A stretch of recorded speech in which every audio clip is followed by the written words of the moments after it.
meeshaalee ajaja biraa qabdan jechuudha. Isaa isin baay'ee baay'ee isin barbaachisan duraanii maal godhanii namni magaalaa jiraatu horii qabne jedha. Yeroo ammaa filee jira aannan bitaniituma bitanii beekuun akkasuma mootiyyuu biraan baay'ee jira uffata jechuudha aadaa diizaayinii barbaadanii isinii fi akkasuma immoo warri isinii baay'ee fudhadhaa isin jedha. Assalaamu alaikum warahmatullahi wabarakaatuh. Ashamaa kana jira jirtu amantii kutaamsoo ni qoodi baga jiraattan hundi keessanuu akkuma argaa jirtan kana jechuudha uffata aadaa Gujiiti. Uffata kana namooti baay'ee jaalatanii akkasuma mootiyyuu kanaafi callee irratti jechuudha hundi isaa diizaayiniin qarshiin isaallee garagara yeroo hedduu dirqama jechuudha kalariin qofti adda tahee qarshii namootiyyuu tokko isiniif fakkaachuu danda'a akkasii miti hundi isaatuyyuu garagara. Asitti kunillee jechuudha uffata aadaa Gujiiti malee diizaayinii Arsiiti.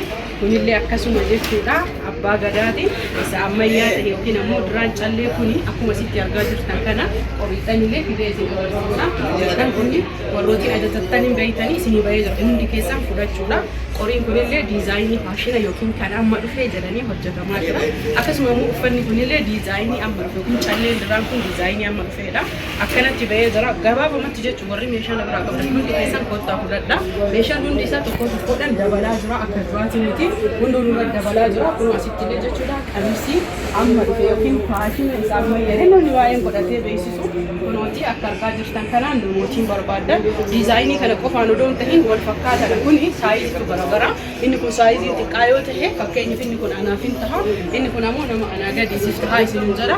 Akkasuma immoo saayiziin qorii qarshiin garaagarummaa odoo hin tahin diizaayinii fi akkasuma callee irratti isin jedha. Uffata kan of jalaasiisee qoriidhaan keessaa warra bahee jedha isin agarsiisa. Obsaan na wajjin tura akkasuma laayikii illee godhaa isin jedha. Namooti uffata kana barbaadanis ta'e uffata biraa gabaabamatti jechuudha hubadha. Hundi isaa tokko tokko wanni hin daballe tokkollee hin jiru akka duraatii miti namootiin gariin qarshii kuma sagalii hojjetaa dhuftanii akkamitti yoo jettanii gaafii isinitti tahee jedhe wanni achi jira tokkollee hin jiru waan baay'eetu dabale waan ta'eef akkuma argaa jirtan kana ciicoo kana namni barbaadan jechuudha elellaaniin akkuma asitti argaa jirtan kana baay'ee bareedaa ta'ee fi isa litira torba akkasuma fakkaate hundumaafuyyuu jechuudha isa siimahee keessi isaallee bakka banamee bareedee jiruudha. Aannan qofa keessa lollaattanii itti fayyadamuudha. Kottaa fudhadhaa isiniin jedha. Itti aansuun qoriidha. Qoriilee hedduudha jechuudha. Isii qofaa miti waan baay'ee qabadhee isinii dhufee jira. Quluullee illee jira. Meeqa keessattu barbaadaa quluu isiniin jedha.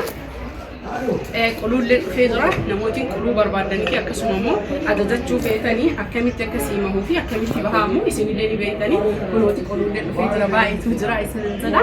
Kanaaf qoriin kun hundi isaa akka kastamara kiyyaa fi hordoftoota fi kabajamtoota kiyyaa qorii bichaa miti meeshaaleen hedduudha.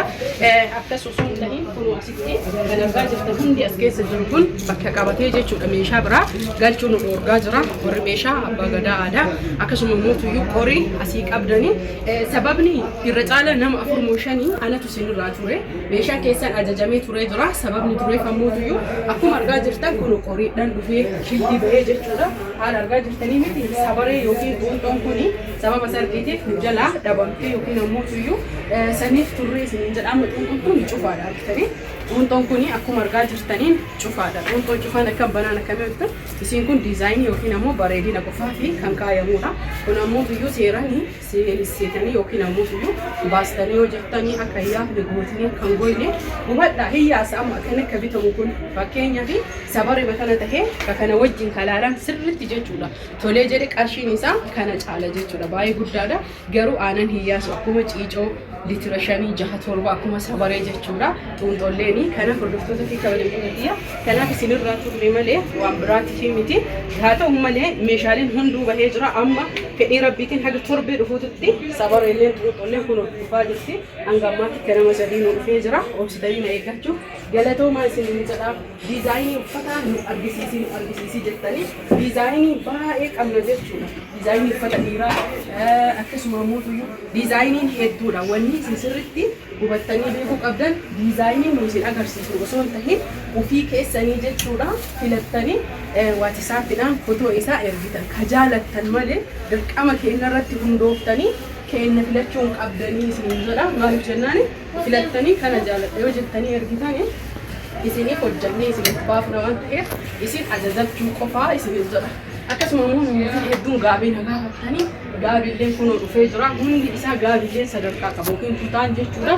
Sadarkaa qaba waan ta'eef sadarkaa isaatiin uffata barbaadan jechuudha. Kiras tahee bitachuu yoo barbaadan akkuma argaa jirtu kanaanii haa ta'u malee beelloo yookiin immoo fustaanni aruusaa yookiin immoo sargiilee ni jiru. Asirrallee uffanni dhiiraa hin jiru akkuma argaa jirtan calleelleen adda addaa jechuudha. Isin agarsiisa.